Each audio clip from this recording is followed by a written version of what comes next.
घर घर का श्रृंगार, प्रेम सनातन।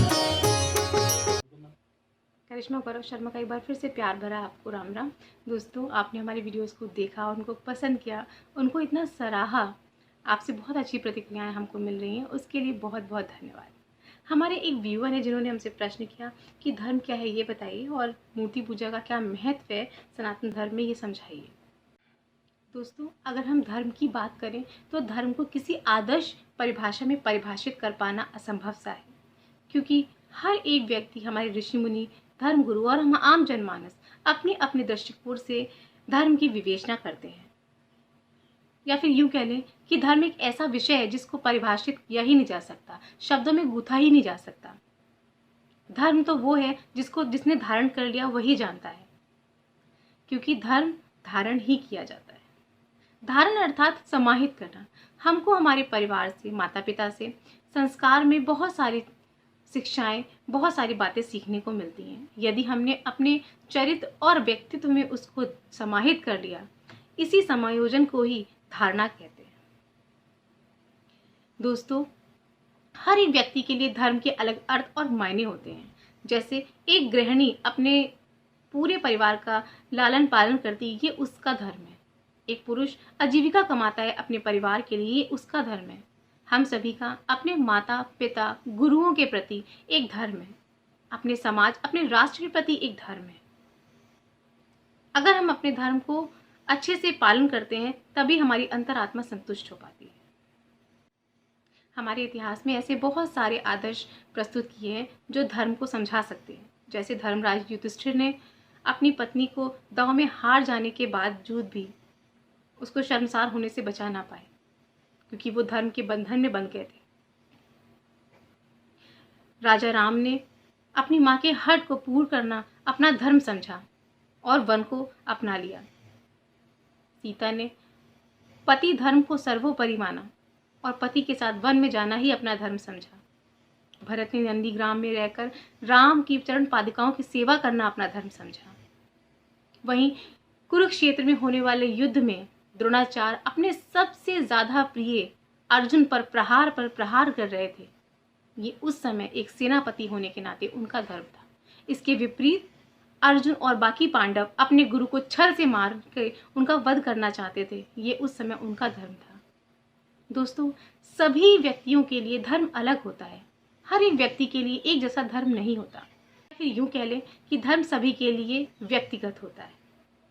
जिस प्रकार ऊर्जा ना तो जन्म लेती है ना ही खत्म होती है, बस वो एक स्वरूप से दूसरे स्वरूप में बदलती रहती है, और स्वरूप बदलने के साथ साथ उसका अपना व्यवहार भी बदल जाता है। धर्म भी वैसा ही है, हर व्यक्तियों में अपना स्वरूप बदल देता है। किसी को मौत के घाट उतार देना ये अधर्मिक काम है, परंतु सरहद पे खड़ा हुआ वो सैनिक जो अपने राष्ट्र के प्रति अपने प्रेम और धर्म को दर्शाने के लिए न जाने कितने शत्रुओं का विनाश कर देता है, ये उस समय उसका धर्म है। धर्म मेरे लिए अलग और आपके लिए अलग है। हम स्वयं अपने धर्म का निर्धारण करते हैं, उसको आदर्श बना के उसका पालन करते हैं।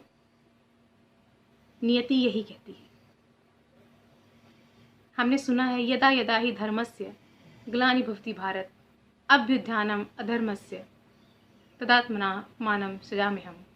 धर्म की हानि होने का ये अर्थ बिल्कुल भी नहीं है कि ईश्वर की भक्ति इस धरती पर कम हो गई है और ईश्वर ने अवतार ले लिया, अर्थात बल्कि इसके विपरीत जब जब अधर्म होता है, लूट पाट, असत्य, बुरे लोग, व्यभिचार फैल जाता है समाज में, तब धर्म की स्थापना करने के लिए एक महापुरुष यानी कि स्वयं ईश्वर अवतार लेते हैं। मानव जीवन में धर्म सर्वोपरि है, इसीलिए जब उसकी हानि हो जाती है तो स्वयं ईश्वर को इस धरती पर अवतार लेकर आना ही पड़ता है। ये मैं बिल्कुल भी नहीं कहूँगी कि जो मैंने किया वो धर्म है और आप भी करिए, क्योंकि आपके लिए तो धर्म का अर्थ ही अलग है। आपके लिए ईश्वर ने धर्म अलग बनाया हुआ है।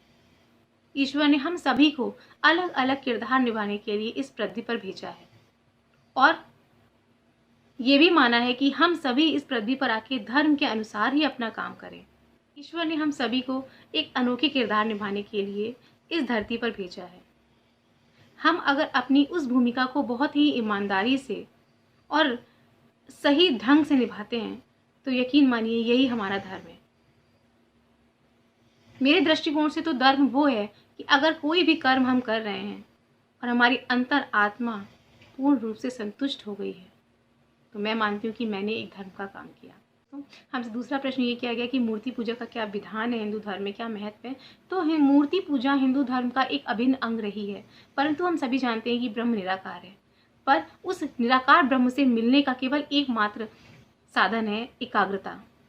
हम सभी आम जनमानस भोग विलासताओं में, अपनी सुख सुविधाओं में, अपने परिवारों में, अपने कामों में इतना लिप्त रहते हैं, हमारा मन मस्तिष्क साधना के लिए उपयुक्त नहीं होता, या ये कहने हम अपने मन और मस्तिष्क को साध ही नहीं सकते। इसलिए मूर्त का होना अत्यंत आवश्यक था। हम मंदिर में जाते हैं, शंख और घंटे की ध्वनि से वातावरण को शुद्ध करते हैं, धूप दीप जलाकर उस वातावरण को सुगंधित कर देते हैं और अपने चारों तरफ एक ऐसा आवरण बनाते हैं कि ईश्वर और हमारे बीच में कोई और चीज़ बाधा ना हो पाए। और फिर हम उस मूर्ति का दर्शन करते हैं और उसमें लीन हो जाते हैं। उस क्षण के लिए पूरे संसार से हम विरक्त हो जाते हैं। जी हाँ दोस्तों, मूर्ति का सिर्फ यही महत्व है कि हमारा मन और मस्तिष्क सध जाए, हम एकाग्रता धारण करें और सिर्फ ईश्वर में लीन होकर उसकी साधना कर सकें। हमारी कंसंट्रेशन, हमारी एकाग्रता को बनाए रखने के लिए मूर्तियों का विधान सनातन धर्म में किया गया, क्योंकि योगी तो आराम से, आसानी से अपने मन को और मस्तिष्क को साध लेते हैं, परंतु हम आम जनमानस के लिए ये अत्यंत कठिन हो जाता है। हम चाहें भी तो हमारा मन चंचल होने के कारण इधर उधर घूमता ही रहता है। जैसे एक पात्र में केवल एक ही द्रव्य भरा जा सकता है, दूसरा नहीं, वैसे ही अगर मन मस्तिष्क में सारे समाज और परिवार, यहाँ तक कि भोग विलासताएं, पूरे संसारिक सुखों का जमावड़ा होगा तो हम ईश्वर को कैसे धारण कर पाएंगे। ईश्वर को अपने पास पाने का इससे अच्छा रास्ता और कोई नहीं। इसीलिए हम मूर्ति पूजा का विधान करते हैं।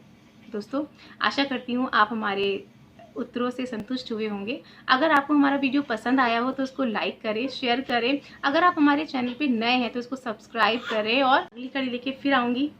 जय सिया राम।